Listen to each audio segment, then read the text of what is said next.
La raison pour laquelle un attaquant du Barça a préféré rejoindre Monaco plutôt que Chelsea, révélé, Deco fixe le nombre de recrues estivales du FC Barcelone.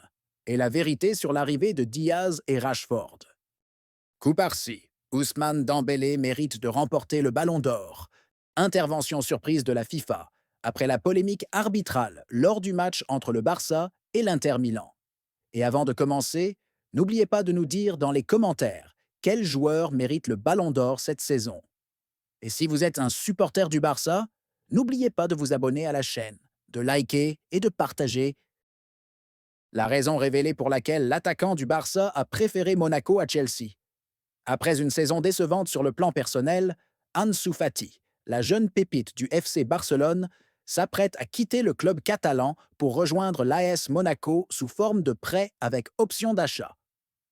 Le joueur de 22 ans, formé à la célèbre académie de La Masia, a donné son feu vert à l'opération avant de partir pour de courtes vacances à New York. Les deux clubs travaillent actuellement à finaliser les derniers détails de l'accord, notamment la définition du montant de l'option d'achat.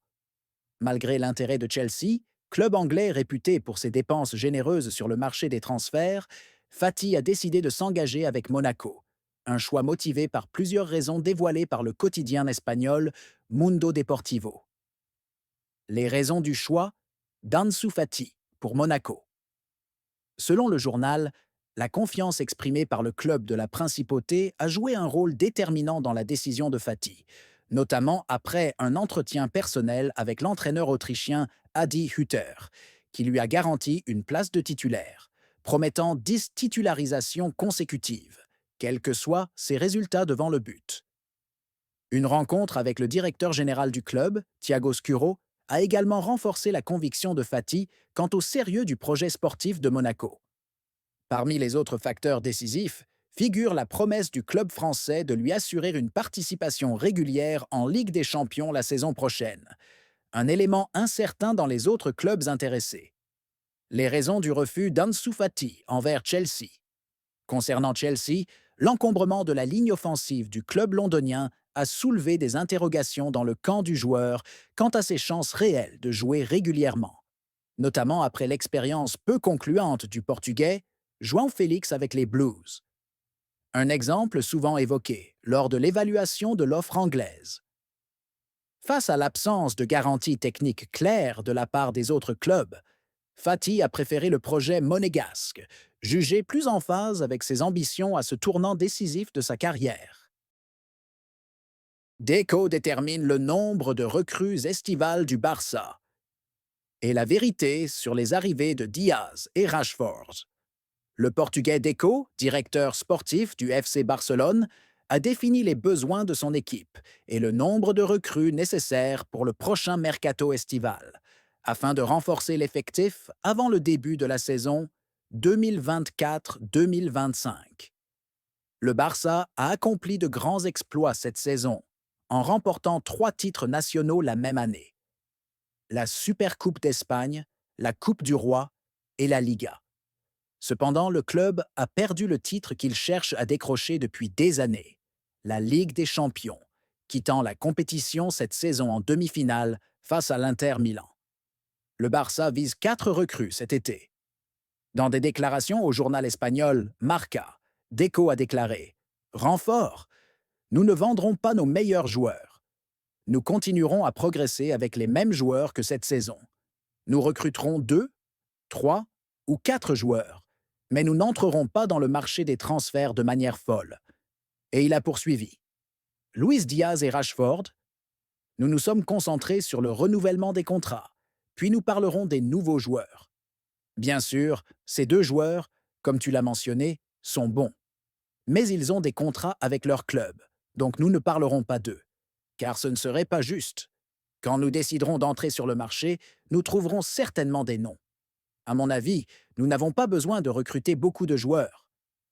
Il a ajouté « La saison prochaine ne sera pas facile, car je sais que le Real Madrid, avant tout, possède de nombreux joueurs de très haut niveau. Évidemment, ils veulent progresser. Il est important de garder les meilleurs joueurs en Liga. Donc, pour nous, Il est important que Madrid soit fort, que l'Atlético soit fort et que nous soyons présents aussi. Et Deco a conclu ses propos en commentant la comparaison entre Messi et Lamine Yamal. Lamine est Lamine et Léo est Léo. Messi a été le meilleur joueur de l'histoire de ce club. Pour moi, c'est le meilleur joueur de l'histoire.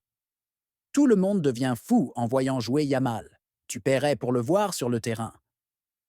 C'est un joueur exceptionnel et il a voulu rester car il croit au projet. Il mérite un meilleur salaire et deviendra l'un des meilleurs joueurs du monde. Mais n'oublions pas qu'il n'a que 17 ans et la comparaison n'est pas facile. Quel est l'écart de points entre le Barça et le Real Madrid cette saison en Liga? Le FC Barcelone a terminé cette saison 2024-2025 de Liga en tête du classement avec 88 points, soit 4 points d'avance sur le Real Madrid. Deuxième. Cubarsí, Ousmane Dembélé mérite de remporter le Ballon d'Or. Pau Cubarsí, jeune défenseur du FC Barcelone, a exprimé sa grande admiration pour le niveau de l'ailier français Ousmane Dembélé, indiquant qu'il le considère parmi les candidats sérieux au Ballon d'Or, après une saison éblouissante avec le Paris Saint-Germain, couronné par tous les titres possibles. Ousmane Dembélé a conduit le PSG à remporter la Ligue des Champions pour la première fois de son histoire, en battant en finale l'Inter Milan sur le score sans appel de 5-0. Dans une interview accordée à Radio Marca, Cubarsí a affirmé que Dembélé a toujours été un joueur exceptionnel, même durant sa période au Barça. Il a ajouté « Je l'ai vu capable de jouer des deux côtés. Il a une grande qualité de dribble et se déplace très bien dans les espaces. S'il remporte le Ballon d'Or cette année, ce sera formidable, car il a tout maîtrisé cette saison. » Cubarsí encense la star du PSG. Les propos de Cubarsí sur Dembélé s'inscrivent dans le cadre de son analyse des nominés au prix du Golden Boy, où il figure lui-même parmi les favoris, aux côtés du Français Désiré Doué, star du PSG et meilleur joueur de la finale de la Ligue des Champions.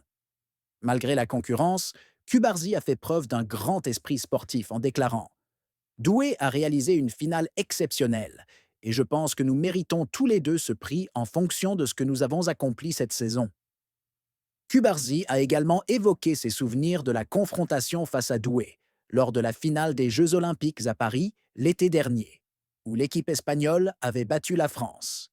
Il a souligné que remporter ce match et la médaille d'or a été un moment très spécial.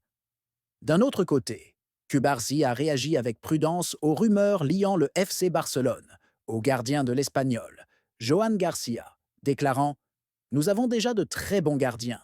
Si de nouveaux renforts arrivent, nous les accueillerons volontiers. » Il a souligné la grande qualité de Joan Garcia, sans se prononcer fermement sur le transfert potentiel et a nié toute intention future de jouer pour l'Espagnol, ajoutant « Je suis très heureux ici, à Barcelone. » Enfin, Cubarsí a conclu, en dressant un bilan général de la saison du Barça, la qualifiant de « magnifique » malgré la déception en Ligue des Champions, promettant de tout donner la saison prochaine pour récompenser les supporters.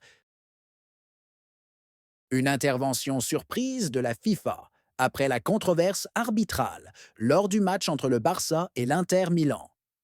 Quelques jours à peine après que le rideau soit tombé sur la finale de la Ligue des Champions, un match dans lequel le Paris Saint-Germain a remporté le tout premier titre de son histoire en battant l'Inter Milan dans un match palpitant au célèbre stade de Wembley. De nouvelles voix ont commencé à se faire entendre à l'horizon européen. Il s'agit d'une vague calme mais croissante d'interrogations qui a poussé la Fédération internationale de football, FIFA, à manifester un intérêt inhabituel pour le déroulement du tournoi, non pas dans l'optique d'une enquête ou d'un jugement, mais par un désir de compréhension et d'analyse, loin des projecteurs et du langage des décisions officielles. Beaucoup dans les milieux sportifs ont été surpris par un mouvement discret, mené par certains comités consultatifs rattachés à la FIFA, qui ont commencé à rassembler des extraits spécifiques des matchs de demi-finale entre l'Inter Milan et le FC Barcelone. Ce match est resté gravé dans la mémoire des supporters européens, en raison des moments d'arbitrage complexes qu'il a comportés et qui continuent de faire débat même après la fin du tournoi. La rencontre arbitré par le Polonais Szymon Marciniak, a connu des situations qui ont provoqué une large controverse, depuis la demande de penalty du Barça à la 25e minute, jusqu'au penalty accordé à l'Inter Milan en seconde mi-temps, que beaucoup ont qualifié de intrigant.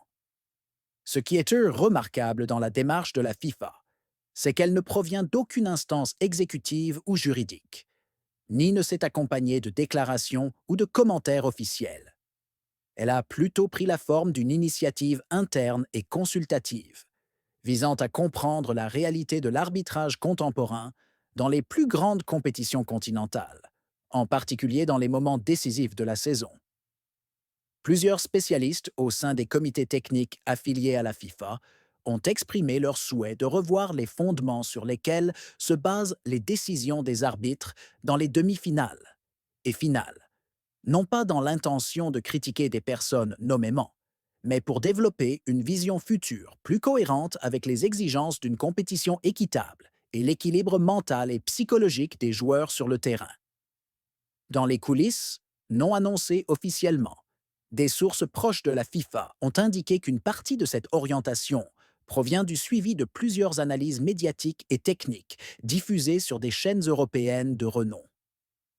Ces analyses ont mis en lumière l'impact de certaines décisions arbitrales sur le déroulement du tournoi, notamment lors du match entre le Barça et l'Inter, que certains analystes estiment avoir complètement modifié la dynamique du match et réduit les chances du Barça de revenir ou même de forcer une prolongation.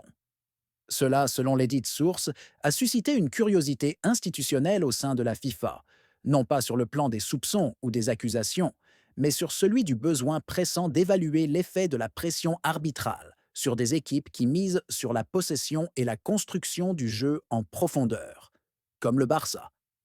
Ce qui a surpris les observateurs, c'est que la FIFA, bien qu'elle ne soit pas directement responsable de l'organisation de la Ligue des Champions, supervisée par l'UEFA, a montré un intérêt analytique poussé pour certaines scènes techniques liées à la VAR, la manière dont les arbitres interagissent avec elle et les critères sur lesquels ils se basent pour prendre des décisions, en particulier dans les matchs où le sort d'un tournoi entier est en jeu. Alors que beaucoup pensaient que la FIFA ignorerait ces dossiers en raison de la compétence exclusive de l'UEFA, les signes d'intérêt ont brisé cette attente et prouvé qu'un débat interne plus profond que ce qui est annoncé publiquement était en cours, plus proche d'une tentative de définir des normes futures visant à renforcer la qualité de l'arbitrage dans les grandes compétitions. Le FC Barcelone, pour sa part, n'a publié aucun communiqué officiel contestant ce qui s'est passé, ni soumis de protestations aux organisateurs. Les responsables du club se sont contentés de brèves déclarations après le match, exprimant leur étonnement face à certaines décisions, préférant garder le silence et se concentrer sur la saison prochaine. Pourtant, la grande surprise fut que certains journalistes proches de l'environnement du club ont appris l'existence de contacts indirects entre des représentants d'entités juridiques footballistiques internationales et certains experts du club catalan, dans le but de bénéficier de leurs avis dans le cadre d'un examen technique global, entrepris par des comités spécialisés dans l'étude des cas controversés lors des grands tournois. Ces nouveaux développements ne revêtent aucun caractère accusatoire ou disciplinaire, mais reflètent plutôt un état de maturité institutionnelle que les instances footballistiques supérieures cherchent désormais à atteindre, pour éviter les controverses récurrentes à chaque saison et atteindre les plus hauts niveaux de transparence, même sans publication de verdict ou de résultats. Et peut-être que la véritable surprise attendue par beaucoup, en vain, fut une annonce officielle de la FIFA ou l'ouverture d'une enquête publique. Mais cette fois, la FIFA a choisi d'agir autrement, dans un silence analytique, loin du tumulte habituel des grands événements. Ainsi, ce qui s'est passé lors de cette édition de la Ligue des Champions reste une partie d'un paysage sportif vaste, riche en détails et en leçons, démontrant que le football moderne n'est plus seulement un théâtre de compétition sur les terrains, mais aussi un champ de surveillance technique rigoureuse et de réflexion continue sur la manière d'améliorer le jeu à tous les niveaux, y compris sur l'aspect le plus controversé, l'arbitrage. Et la question reste suspendue dans le ciel du débat européen. Ces mouvements discrets et non annoncés pourraient-ils déboucher sur de véritables transformations dans la manière de gérer les matchs décisifs? Et des cas comme celui du Barça Inter auront-ils un rôle à jouer dans la définition de nouveaux standards pour l'avenir de l'arbitrage continental? Ou bien tout cela restera-t-il dans les archives des événements saisonniers qu'on oublie aussitôt que la nouvelle saison commence